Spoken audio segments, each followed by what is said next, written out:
Physics chapter 19, theory video 9, calculating energy changes. We learnt about the qualitative terms or definitions so far. So now we are going to look at the quantitative or the calculation part in here. In this you have to remember in this part of the lesson we are actually going forward with some of the things that you have learnt in O levels and in AS level.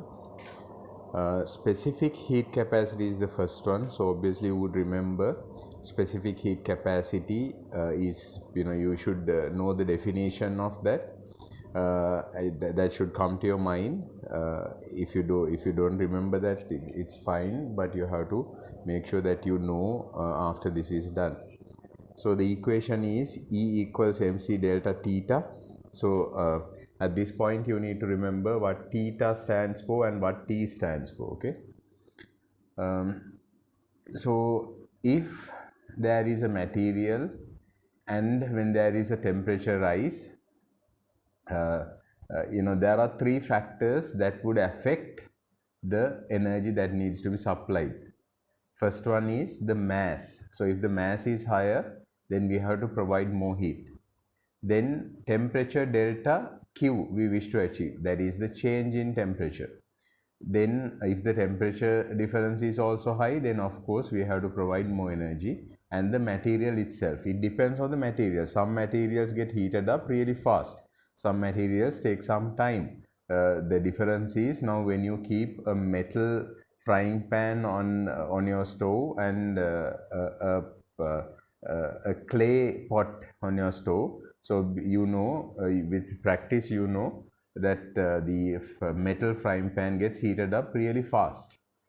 So that is because different quantities or different qualities of that metal. Some materials are easier to heat than others. It takes more energy to raise the temperature of 1 kilogram of water by 1 degree Celsius. Right? 1 kilogram of water by 1 degree Celsius. So that is actually the specific heat capacity. That is the amount of energy that is required to raise the temperature of a particular raise the temperature of 1 kilogram of substance by 1 degree Celsius. Right? So in this particular situation, what they are trying to say is the amount of heat energy that is required to raise the temperature of 1 kilogram of water by 1 degree Celsius is higher than the amount of energy that is needed to raise the temperature of 1 kilogram of alcohol by the same amount, by 1 degree Celsius. So that means the specific heat capacity of water is higher than that of alcohol. So the equation is E equals mc delta theta. C is the specific heat capacity of the material. So C can be obtained by changing E by making making C the subject. C is equal to E divided by m delta theta. So you have already learned the specific heat capacity equations when you were in O levels. Using specific heat capacity, we obtain E equals mc delta theta. Then in this one, this one can be rewritten in a word equation. Specific heat capacity equals energy supplied mass temperature change, right? Mass into temperature change. Then the definition of the word equation is the numerical value of the specific heat capacity of a substance is the energy required per unit mass of the substance to raise the temperature by 1 Kelvin or 1 degree Celsius. Unit mass means usually we take the kilogram, right? Then specific, the reason why we use specific is per unit mass, that is per kilogram. Okay, then the units of C are going to be joules per kilogram, joules per kilogram per Kelvin, or joules per kilogram per Celsius. because the Celsius value and the Kelvin value, 1 unit of Kelvin and 1 unit of Celsius, they are both equal. Therefore, you can take both either of these units, right? Joules per kilogram per Kelvin or joules per kilogram per degree Celsius. Table 19.3 shows some values of specific heat capacity measured at 0 degrees Celsius. So at 0 degrees Celsius, what are the values that are going to be will be in figure 19.3. Then specific heat capacity is related to the gradient of the sloping sections of the graph shown in figure 19.4. The steeper the gradient, the faster the substances heats up, and hence the lower its specific heat capacity must be. So that is a relationship that you need to understand. So that means if the specific heat capacity is low, that means it gets heated up really fast. Okay, that is another factor that you need to understand. So this is the chart, the chart that they have specified. Aluminium has a specific heat capacity of 880 joules per kilogram per Kelvin. So that means if you provide 880 joules of energy for 1 kilogram of aluminium, then its temperature would rise by 1 degree Celsius or 1 Kelvin. So compare this with water. Water has a specific heat capacity of 4180 joules per kilogram per Kelvin. That means to increase the temperature of 1 kilogram of water by 1 degree Celsius, it requires 4180 joules of energy. On the other hand, copper and lead requires only 126 joules to increase the temperature by 1 degree Celsius. So you can see that it is quite high. So that is the reason why water is used as a coolant. Now in your vehicle, the radiator is filled with water. That is because the temperature to provide the heat energy that is wasted can be, it requires that all of that energy can be absorbed by water and without raising its temperature that much, right? So if you had a metal, then that metal gets really hot, right? So now when you compare this, now if it was made up of copper, right, then 380 and 4180. So when 4180 joules of energy is released, the metal part's temperature would rise by about 15 degrees Celsius, right, by 15 degrees Celsius, but water would increase only by 1 degree Celsius. So you see the difference and also the use of this, right? So please, once you have completed this, look at this worked example. In here what they have done is they have given values to be used in the equation C equals E upon m delta theta, or else C equals mc delta E equals mc delta theta. So you use those values and figure out the answer, right? That is not going to be difficult. So I suggest that you attempt question number 8, 9 and 10 after the end of this video. Let's write a note first. Write down specific heat capacity,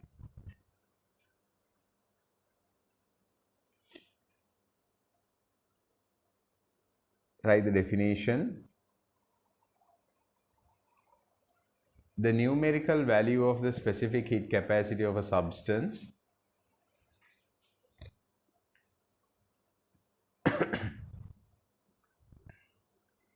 is the energy required per unit mass within brackets per kilogram of the substance to raise the temperature by 1 Kelvin within brackets or 1 degree Celsius. underneath that, write the units of specific heat capacity within brackets simple c would be joules per kilogram per Kelvin, J kg minus 1 k minus 1, or joules per kilogram per degree Celsius.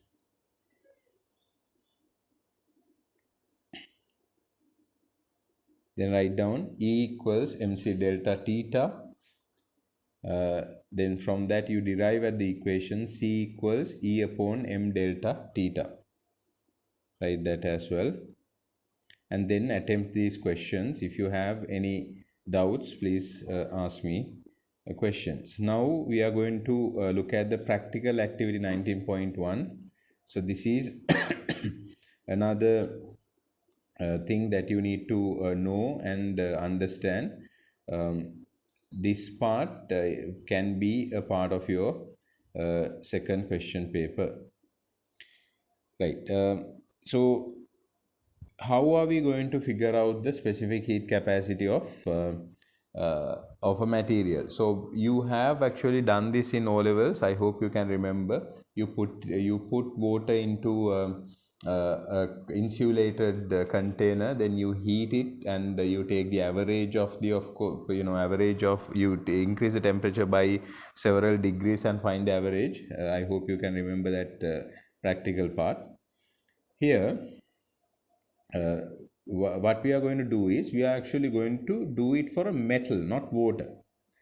Then the metal is in the form of a cylindrical block of mass 1 kilogram. So here we have that metal. That is what we are going to use, right? An electrical heater is used to supply the energy. The type of heater is used because we can easily determine the amount of energy supplied. So electrical heater, so we can figure out, if we know the power, then we can find out the amount of energy that is supplied. Than using a Bunsen flame, right? You can get the measurements by using an ammeter and a voltmeter. Then a thermometer or a temperature sensor. If it is a temperature sensor, then of course the accuracy is going to be higher. So that is something that you would want to mention in your paper if this question was to be asked. The block must not be heated too quickly, right? Can you suggest why? Because if it is heated quickly, right, it will heat only some part of it, not the entire thing. As you can see, the metal is connected here. The metal is connected. The electrical power is connected to this point, right? So that is the point. It is where the heat is beginning to go in due to the resistivity. So this heat has to spread out, right? So we have to obviously we have to disregard the amount of energy that is actually radiating out of it, right? So we take that to be not lost. But how can we improve its accuracy? What can we do to improve the accuracy of this? We can of course insulate it, right? We can insulate it by using some suitable material and wrapping it, right? So in this illustration it is not shown, right? If then what you do is you increase the temperature up to a certain by some certain degrees Celsius or Kelvin, and then we take the average by dividing. We can repeat the experiment obviously to find out a more accurate reading, right? So then if we if we plot a graph of temperature theta against time, right, we will get an understanding as to how it is going to be how a reasonably accurate value can be obtained. Then sources of error.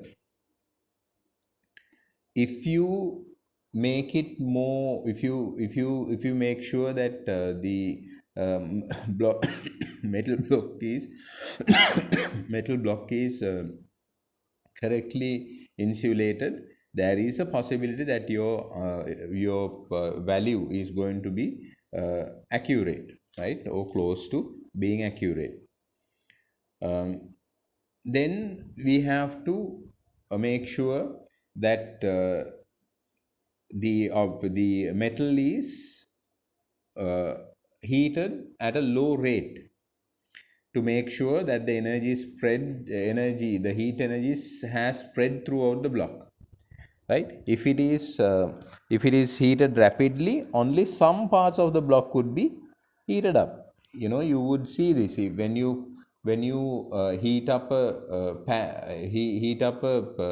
frying pan.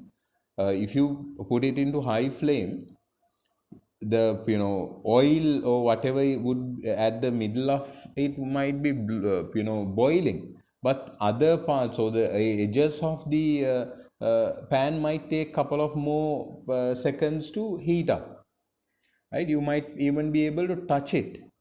uh, don't burn yourself trying to do this experiment, but you can actually you know what I mean. Uh, some parts of it will not get heated up because it takes some time for conduction to heat the object. Please don't burn your hands trying to do this experiment. Then thermal insulation is also very, very important. However, there would be some energy that is escaping, right? That is inevitable. Uh, that means our value, the value that we are going to get, would be slightly higher than the actual amount of energy that is needed to increase the temperature of that by a degree, by 1 degree Celsius. Uh, one uh, one way of actually getting rid of this error is by, because now when you heat, when now let's say the temperature of the surrounding is 30 degrees Celsius. Now when you increase it up to 40, what happens is energy will be lost. What you can do is you can cool the object to less than the room temperature. Then the energy is not going to be lost, right? So the energy is going to be there in it, because from where there is high heat energy, energy will flow to where low energy is there. So as a result of this, the energy will not be released to the out, right? But still there will be still some energy transfer from the environment to this, but you can make sure that it is not very much by cooling both the insulator and the metal. uh, then when the temperature rises, right, uh, in principle the heat loss will be minimal, and at room temperature it will be zero, right? Because there is no temperature difference between the block and the surrounding, right? So those are the sources of errors, and you would be asked how to prevent these errors. So the sources of errors are making sure that not heating the entire object, with the not making the entire object get heated up in the same way. That is one. So how do you get rid of that? By making by slowing down the rate of the object being heated. Then the second one is thermal insulation, right? That is loss of heat energy. What can you do for that? You cool down, or you cool the object, and then make sure that there is no energy transfer between the surrounding and the object, right? So these are the things that you need to be careful about. Then based on these things, they will give questions. Before we come to the worked example, let's write down a note on this. Determining specific heat capacity C by experimentation. Write down by using a cylindrical block of mass 1 kilogram, cylindrical block of mass 1 kilogram, within bracket metal,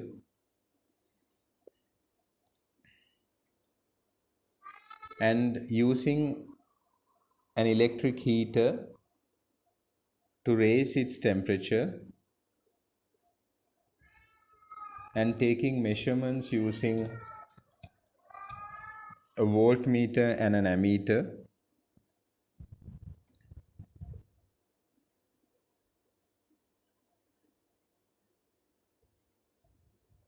to calculate the amount of energy supplied, we will be able to calculate C experimentally.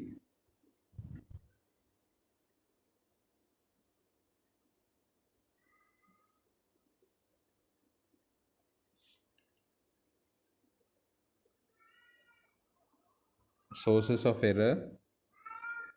Write the topic sources of error. The block not getting heated up uniformly, not getting heated up uniformly.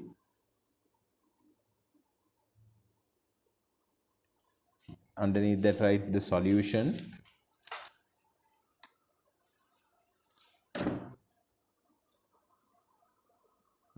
Heating the object at a slow rate, which would make sure the heat is spread throughout the object. Next one, loss of heat energy.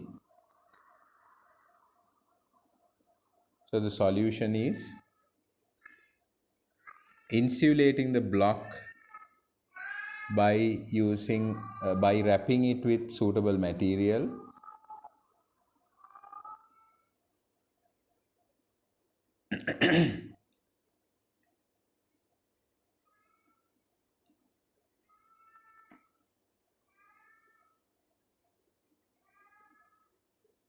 and cooling the block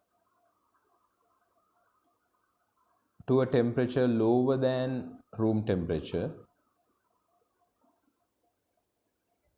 before heating it.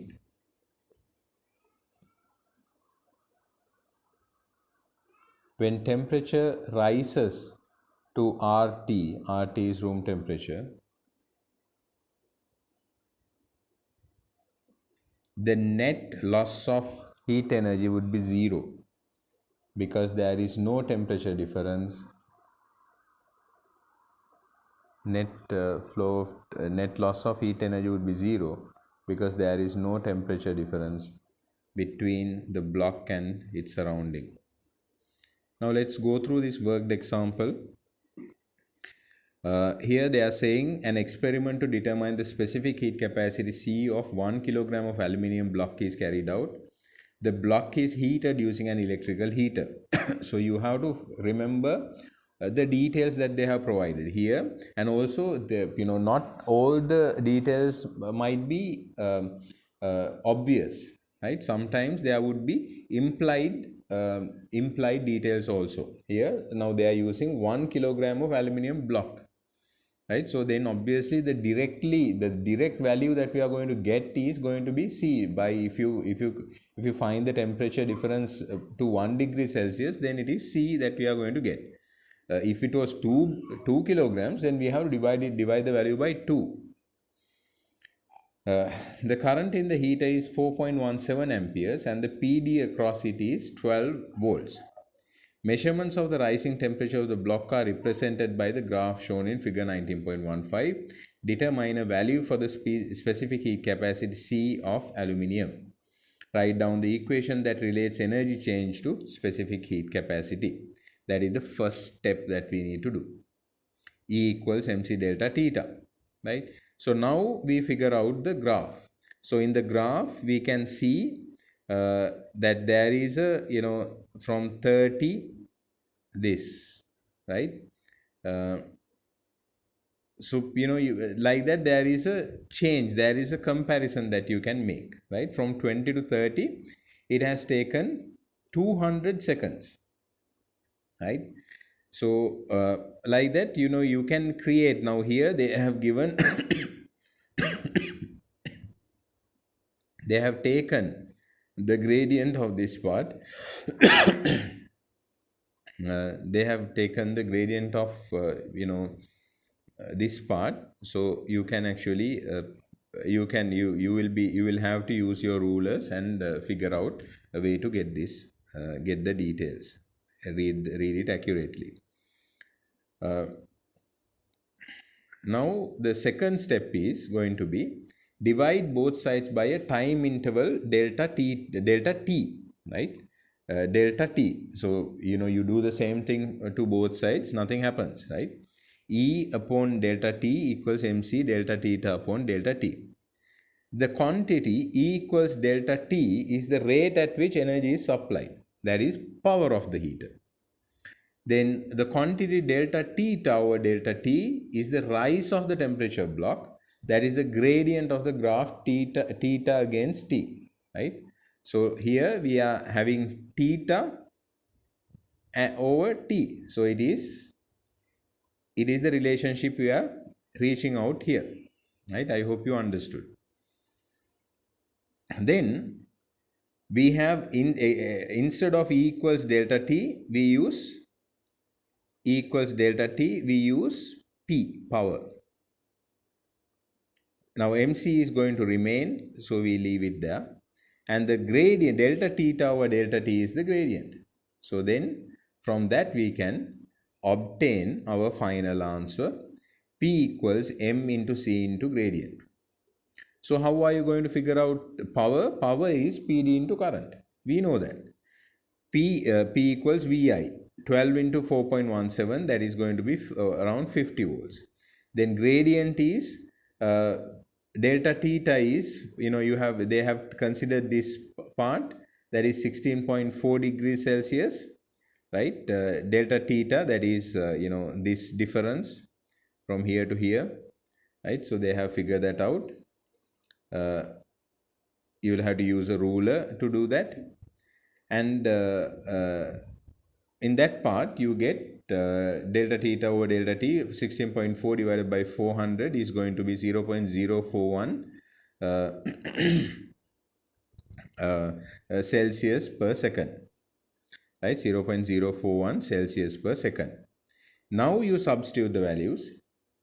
Power is 50 into 1 into C into 0.01. Then you will get a value for C. C equals 1220 joules per kilogram per Kelvin, right?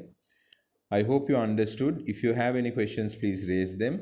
Do question number 11, 12 and 13 and also, of course, 14 as well. If you have any questions, please raise them.